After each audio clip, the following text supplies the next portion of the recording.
आणम सम्मम आराहयिष्यामि मेरम सम्मम पालयिष्यामि आयर्यम सम्मम आराहयिष्यामि गणम सम्मम अनुगमिष्यामि धम्मम नकयायुजहिष्यामि आणम शरणं गच्छामि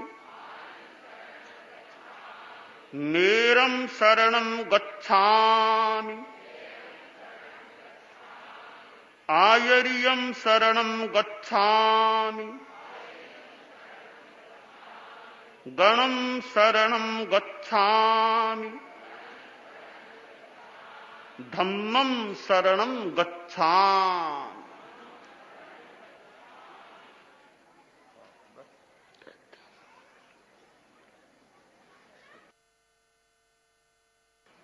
अब आ जाएगा।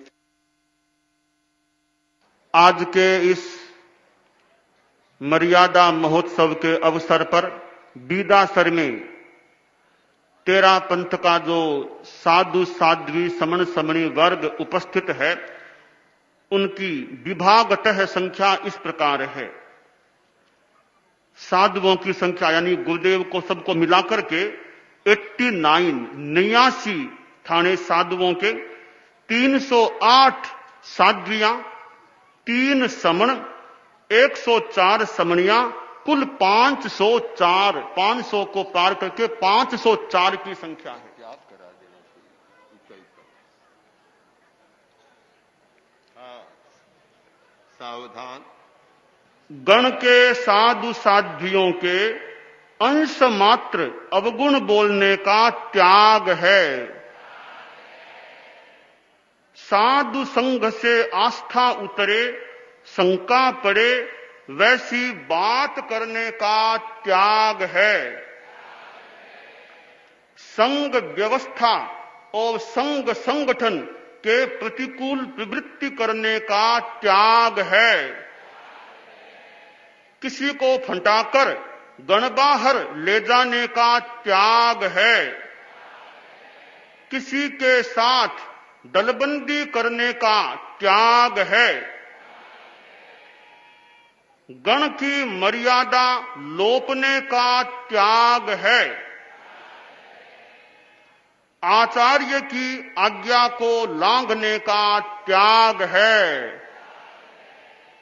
अब पधारिए, विराजिए।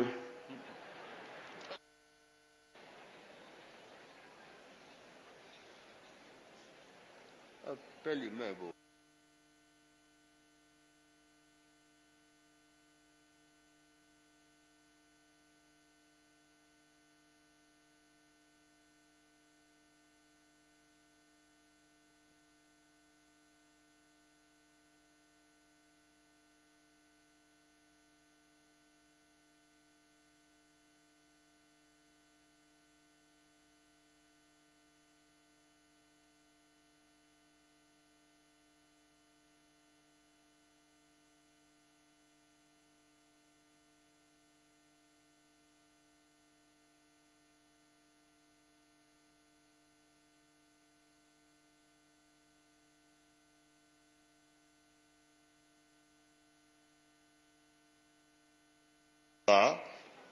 सप्तमी के दिन केवल मर्यादा अनुशासन की चर्चा और भेंट बाण सब तीज को, चौथ को, पंचमी तक को हो जाएगा। सब इस दिन केवल यह अनुशासन मर्यादा, इस विषय में कोई अच्छे श्रावकों के भी वक्तव्य होने चाहिए जो इस विषय के हैं। साधु साध्यों के गीत भी शायद कम हो, मूल तो इस विषय की सारी चर्चा अनुशासन मर्यादा पर होनी चाहिए और उससे संबंधित कोई 1, 2, 3 एक प्रतीकात्मक गीत हो जाए और कोई कार्यक्रम आज के दिन नहीं रहेगा।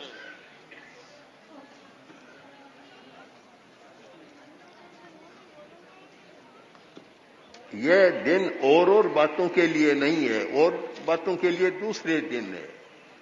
मूलतः सप्तमी का दिन मुख्य दिन है और आज का दिन केवल मर्यादा अनुशासन की चर्चा व्यवस्था पर ही ध्यान दिया जाए।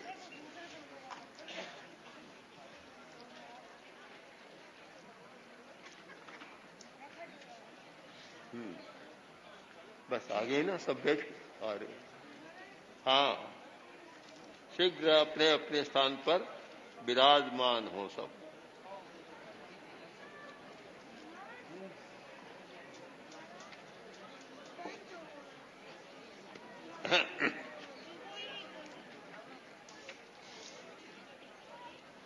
बहन बड़ा लिखाई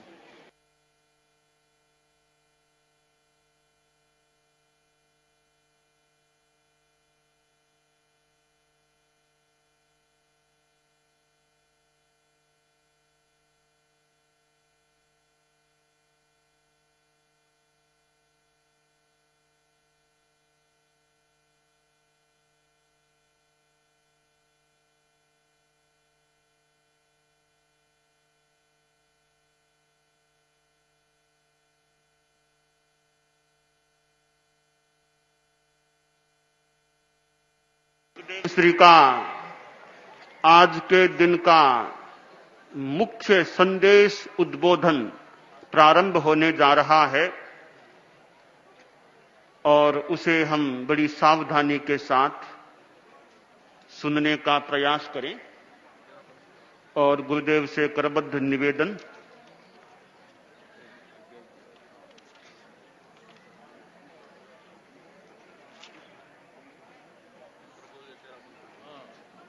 मौन के साथ मौन और खान ये का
अब मौन बस बैठेंगे बोल।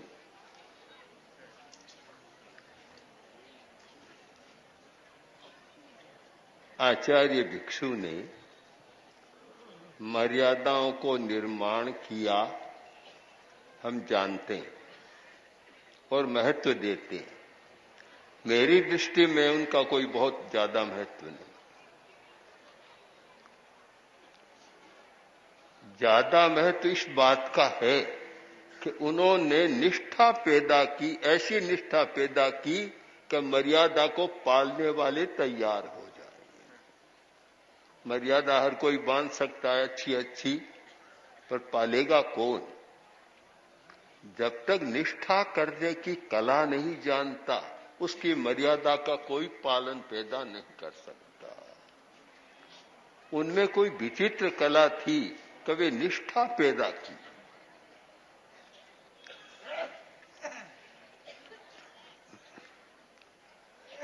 कल का वक्तव्य विशेष था, मुझे जो कुछ कहना था आज का भी, दोनों को मिलाकर मैं जो बात कहना चाहता हूं वह यह है कि निष्ठा तब पैदा होती है जब अहं का विलय होता है। जब तक अहंकार है कोई मर्यादा का पालन नहीं कर सकता, निष्ठा भी पैदा नहीं हो सकती। निष्ठा को पैदा करने का बीज है अहं का विलय। कोई अपना अहंकार नहीं, मेरा कुछ भी नहीं, कोई अहंकार नहीं। आज की जो समस्या है, हम संगठनों में चाहे राजनीति का हो चाहे समाज का हो, झगड़ों की जड़ क्या है देख रही है। अहम, बस अहम। और मैंने तो 7 वर्ष की यात्रा में इतना अनुभव किया, लोगों से पूछा कि ये आपका झगड़ा क्या है, तो मुंबई में और क्षेत्रों में एक उत्तर मिला कि और कुछ नहीं, ओनली ईगो प्रॉब्लम, बस अहम, अहम की समस्या है। आज भी हमारे भी धर्म संघ की संस्थाओं में, जहां की धर्म करने के लिए संस्थाओं का निर्माण हुआ है, वहां भी झगड़ा होता है। तो जड़ क्या है? अहम।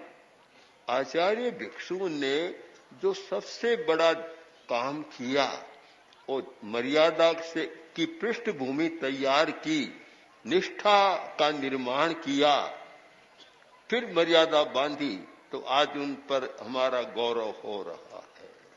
हम केवल मर्यादा को न देखें, उसकी निष्ठा को देखें। निष्ठा, उन्होंने कैसी निष्ठा पैदा की।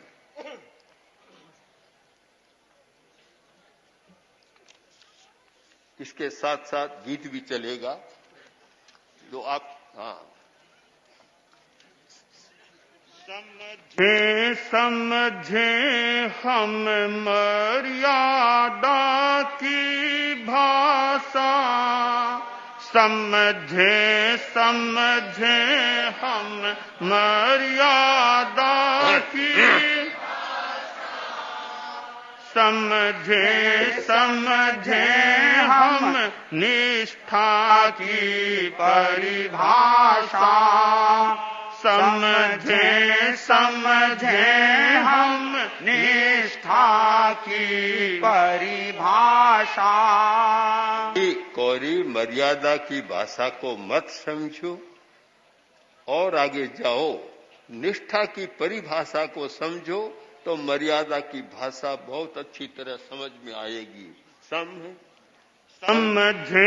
समझे हम मर्यादा की भाषा, समझे समझे हम निष्ठा की परिभाषा।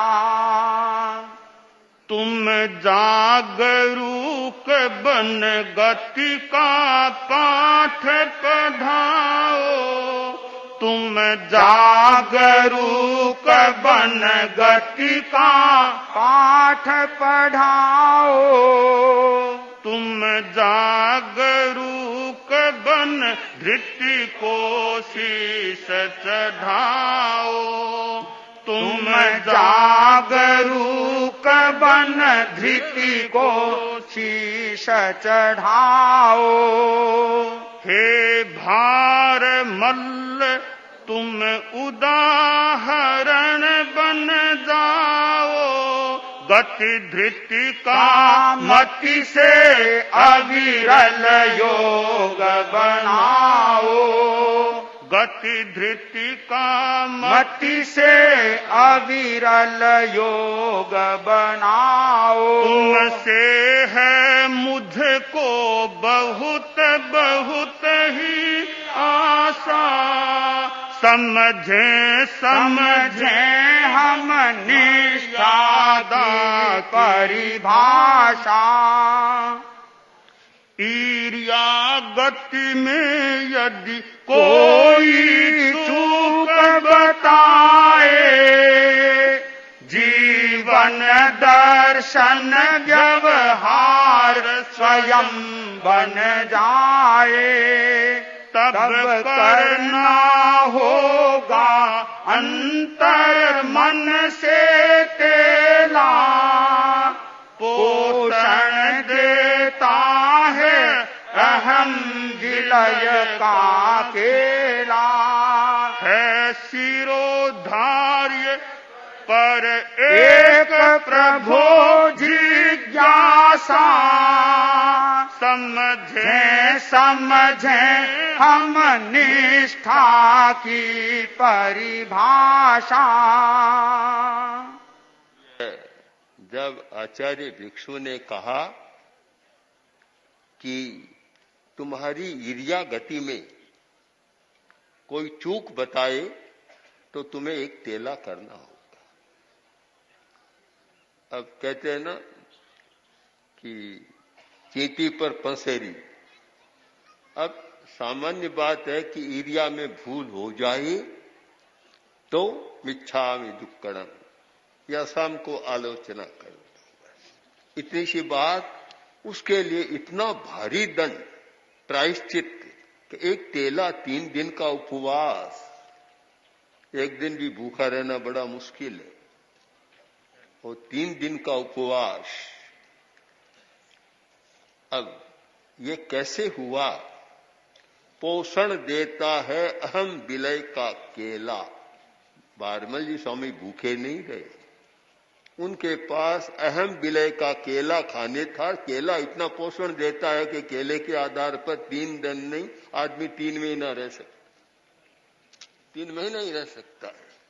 तो ये अहम विलय का केला पहले उनको दे दिया था भिक्षु स्वामी ने। तभी उन्होंने कहा कि ठीक है, आप जो आदेश दें शिरोधार्य है, पर अगर आपकी आज्ञा हो तो एक मेरी जिज्ञासा है, प्रश्न पूछ लूं। यदि कोई सज्जन जन आरोप लगाए, तो यदि कोई सज्जन जन आरोप लगाए, तो तेला कर्मोदय का फल बन जाए। जी स्वामी ने कहा कि गुरुदेव, अभी वर्तमान में सज्जनों की कमी नहीं है, और यह पता लग गया कि ईर्ष्या की कोई चूक बताए तो तेला करना होगा, तो अच्छा है कि अभी अनशन पचका दे, फिर तो हार करने का मौका ही नहीं मिलेगा। और अगर मेरी भूल हो और कोई बताए तब तो ठीक है, और हमारे सज्जन तो बताते रहेंगे तो फिर मैं क्या करूंगा। तब भिक्षु स्वामी ने कहा कि तुम्हारी भूल हो बताए तो तेला तपस्या है, और बिना भूल कोई बताए तो समझ लेना यह कर्मोदय का फल है, मुझे भुगतना है। स्वीकृति में निष्ठा का सुस्वर लहराया, अंबर ने अनुशासन का गौरव गाया। आश्चर्य सलिल है फिर भी मानव प्यासा, समझे समझे हम निष्ठा की परिभाषा। इस स्वीकृति में क्या बोल रहा है? उन्होंने स्वीकार किया। क्या बोल रहा है? अगर भिक्षु स्वामी ने अहम विलय की निष्ठा पैदा नहीं की होती और भारमल को इतना विनीत और उनके अहं का इतना विलय नहीं करता, तो क्या कहता? भारमल जी कहते कि जाने दो, ऐसे बहुत सारे गुरु मैंने देखे हैं, छोटी छोटी बात पे इतना कड़ा दंड देते, मुझे नहीं चाहिए सब गुरु। सीधा उत्तर होता, वह उद्दंडता पूर्ण उत्तर होता, किंतु भिक्षु स्वामी ने निष्ठा पैदा कर दी थी। अहम विलय इतना कर दिया कि जैसा लगता है कि भारमल का मतलब कि आर देखो, पार देखो, आगे देखो, पीछे देखो, ऊपर देखो, नीचे देखो, कहीं अहम मिलेगा ही नहीं। इतना अहम का विलय हुआ, तब स्वीकार कर लिया कि जो आपका आदेश है, भूल का भी तेला होगा और बिना भूल बताएगा तो आपने मुझे मार्गदर्शन दे दिया, मानूंगा मैंने पूर्व जन्म में कोई कर्म किया है कि मुझे तेला करना है। यह है निष्ठा का स्वर। इस निष्ठा पर ही कड़ी से कड़ी मर्यादा, कड़ी से कड़ी आदेश का पालन हो सकता है। अगर निष्ठा न हो तो सीधा उत्तर है कि तुम जानो तुम्हारा काम, ऐसी कड़ी बात, छोटी सी बात पर इतना उलाना देते हो। तो एक सहवर्ती अग्रणी को कह सकता है कि छोटी सी बात पर तुमने मुझे इतना उलाना दे दिया, और कभी कभी भयंकर बात भी बन जाती है। कारण कि निष्ठा हम पैदा नहीं कर पा रहे। हमारे साधु साध्यों को ध्यान देना है। मर्यादा महोत्सव पर आने का मतलब है कि हम वह गुर सीखें कि स्वयं में और अपने साथ रहने वालों में निष्ठा पैदा कैसे करें। बस यह आयोजन एक निष्ठा को पैदा करने का आयोजन है, कोरा गीत गाने का आयोजन नहीं है, कोरा बोलने का आयोजन नहीं है। यह 3 दिन का दिन है आत्मालोचन का, आत्ममंथन का, निष्ठा पैदा करने का और निष्ठा पैदा करने वाले सूत्रों को समझने का, गुर को, रहस्यों को समझने का। क्यों? कारण क्या है? आप ये इस बात पर ध्यान दें कि यह जो भिक्षु स्वामी का संघ है किसी एक आचार्य का नहीं है। आचार्य काम चलाते हैं पर गण आचार्य का नहीं है। तो पूछे किसका है?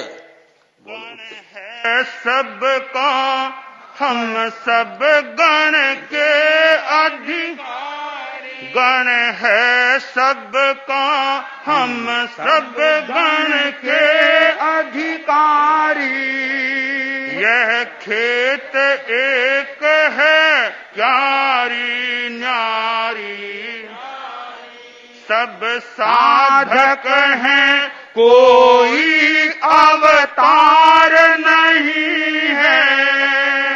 नेतृत्व एक, सबका आधार वही है। अधिकार विसर्जन का मानस उजला सा। समझें समझें हम निष्ठा की परिभाषा। यह गण एक ऐसी व्यवस्था है कि सबका है, आचार्य का नहीं है और किसी का भी नहीं है, सबका है।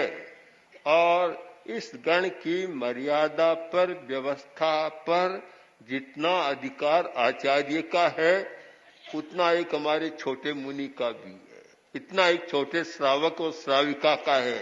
वह भी कह सकता है कि महाराज ये मर्यादा का लोप हो रहा है। तत्काल शिकायत आ जाती है और महाश्रमण के पन्ने भर जाते हैं।